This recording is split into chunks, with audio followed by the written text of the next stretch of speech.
Hello, guys, and welcome to yet another episode of Sustainability Simplified, your bi monthly dose of how to seamlessly build an action oriented, sustainable, and profitable business. We're also the official podcast for the Sustainability Council Network, an international network of sustainability enthusiasts, professionals, entrepreneurs registered on sustainabilitycouncil.in. I am your host, Zitin, and today we'll be getting into conversation with Deep Lalvani, who's the founder of Sublime Life, India's pioneer clean beauty curators. Welcome, Deep. It's wonderful to have you on the show. How are you doing today? Good, Zitin. Thanks for having me, and pleasure to be here. Wonderful. Likewise, it's wonderful to have you on the show. So, shall we dive in? Yeah, sure. Good. Wonderful, wonderful. So, could you please begin by sharing a little bit about Sublime Life and how did the idea of this company really come about? Okay, great. We are a group of companies known as the Adore Group who've been in business for over 100 years and largely manufacturing businesses. And one of the businesses we've had for many years has been doing third party manufacturing for skincare and personal care products. Right, When I started looking at that business and started looking at opportunities of how to move up the value chain, the initial thought was actually to start e-commerce distribution and build brands around it and bring international brands to India. So we right. set up a separate company to initially do that. And as I started building the team and the core team started working closely with me, we were doing a lot of brainstorming, and we could see that the world is moving towards uh, a world of people who are more conscious about what they're putting on their skin, apart from being conscious of their fitness regime or what they eat.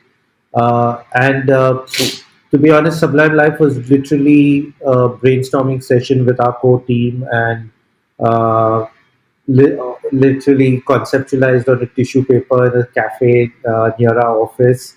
And it was we said, okay, let's dive deep into this whole area of building a portfolio and curation of clean beauty brands, which also have a very strong sustainable heart to it.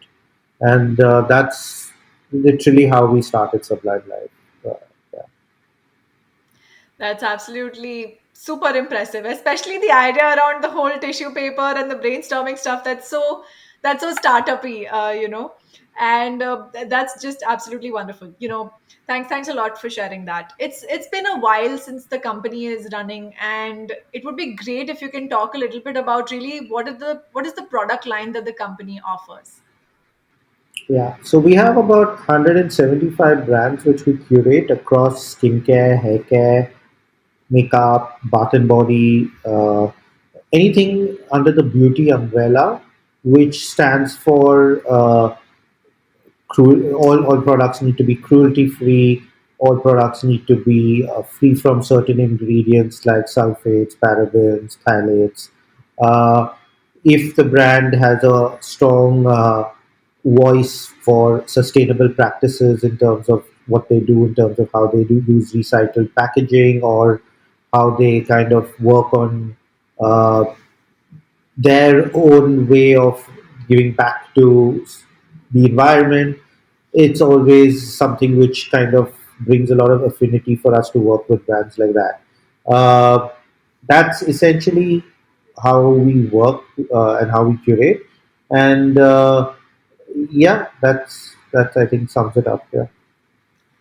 Wonderful. Thank you so much for sharing that. And I've always maintained that the personal care space of all spaces is always so dynamic, and especially in the sustainable personal care space, there's so much just happening, all the time.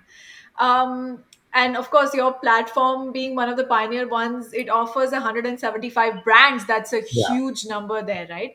Now, considering that there are so many touch points and so many milestones, to build this platform, what were some of the initial challenges that you faced and maybe opportunities that you capitalized upon in this journey? Yeah, sure. I mean, the challenges are, I think, in a brand or company like ours. or anything in this industry, actually the challenges continue, right? You always find something new which Yeah. turns up to be lands up being challenging. But I think initially the big challenge, very early days, would be are clean beauty brands as effective, and is the efficacy of the product is this as good as non-clean beauty brands, right? And that kind of takes a lot of educating consumers to, and a lot of testing, and a lot of word of mouth, and various aspects of taking it out there to say actually it is. And there's some ingredient and some products and some brands are even better for that matter, right? And why do you need to use something which would be potentially toxic to your skin when you've got an alternative which is actually giving you a better result? Yeah. So I think that is one of the early day challenges which continue to be there, but at least there's so much more education and so much more information on the internet today that that challenge, I think, is getting little reduced, right? So that then the second thing is the cost of running an operation like this, right? So you want to make sure that you're completely plastic free in your packaging. We don't use things like bubble wrap and sellotape. That makes our cost a little more expensive, so we get perceived as a premium brand, which is great from a positioning point of view, but not necessarily great from a scale of lot of customers who could actually afford to purchase on your platform, but they think twice because they've just got a perception that it would be more expensive when it's not necessarily true. Yeah. So I think that perception of changing that clean beauty brands are much more expensive is the next challenge, right? And then the third challenge, which is also related to packaging, is some packaging options don't necessarily have the same robustness or strength or stability uh, on delivering the product, right? So that of course again is a lot of innovation is happening, but it takes its time. Yeah. Uh, Apart from that, I think the consumer today, cut to 3 years later from when we launched, is now extremely, like I said, because of the information on the internet, is so well educated on the options available and what kind of works, and are willing to learn so much more of whatever new trends are coming, that the challenge is how do you kind of reach out to them with so much clutter of information available, and kind of demarcate that.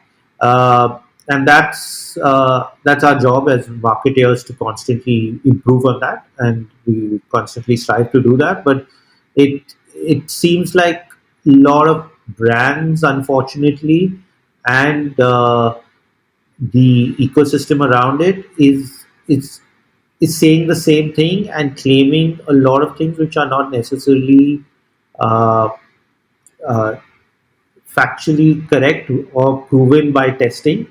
So, for example, and I'll give you the most basic example in our industry, which everyone talks about, is everyone claims to be natural, but what percentage of natural, or are you actually just saying you're natural, right? And that kind of has its pros and cons. The consumers getting more educated, and they know when a brand is bluffing, which is great. That's good. That should be a completely red flag. But there's also so much clutter that a lot of consumers don't. Right. So it's something which I think is it's the chaos right now, which will settle down. But it's good. It's interesting. Wonderful. Thank you so much for sharing that. I always maintain that, in the sustainability space, and of course, with personal care being such a dynamic space itself, um, the fact that consumers are more aware, or there's more information available to them, makes it like a double-edged sword, because they have that information, but then how do you kind of put in your put through this, and then move ahead to talk about your brand. So now shifting gears a bit, I want to put us into the concluding section really of the podcast. Any advice that you might want to share with our viewers or listeners? I'm sure they want to know more. Sure. Yeah. Yeah, I think two aspects to it, right? On from a consumer point of view, look out for products, brands who resonate with your values, right? And if it is important to you that you want to live a plastic free lifestyle, then work. I mean, yes, it might be slightly more expensive than another competitor, but do stick to what's true to what's important to you. That's one aspect in terms of the environment part, and then uh, dig deeper into our brands, platforms, products actually doing what they say they're doing, right? I mean, I know it takes a bit of time and it's easier not to do that, but if you're well invested in a certain product category, then ideally you should do that. Um, from a non-consumer point of view, if you're a person starting a brand, and that could be any industry, it does not need to be beauty. Uh, Stay true to yourself, right? And try and build the whole value of whether you're being sustainable or you want to be an impactful brand. Build it and stick to that. It's so easy for brands to change their direction every few months because this Yeah, is what's trending and that's what's trending.